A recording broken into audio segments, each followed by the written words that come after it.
Hey everybody, what's up and welcome back to today's video guys. And today guys, I'm going to go ahead and be showing you how to go ahead and fix the problem that you might be having with Craigslist if your post has been flagged for removal.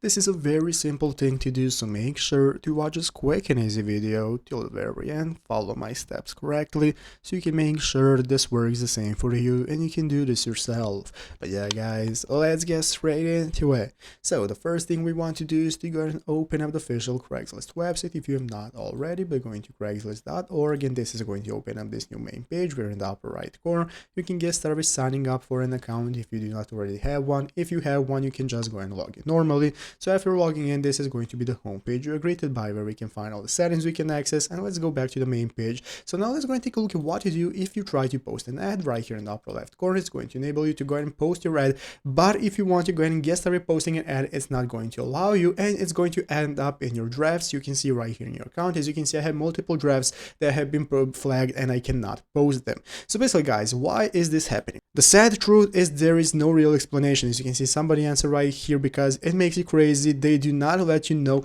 why it was flagged, so you can correct it, but you cannot, and they do not let you know. So what you want to do is contact them. Go to contact page on Craigslist right here and contact support. So go to the help option right here at the bottom of the page and get technical support for posting, saying if you are getting flagged and so on. Tell them what the problem is, explain, and they're going to walk you through step by step what the problem is, why your post is getting flagged, and how you can fix it and get started making your post normally without any flags. So go ahead and do that for yourself. So I hope this video was helpful. If it was, make sure to leave a like and subscribe to the channel. Thanks for watching. Take care and bye.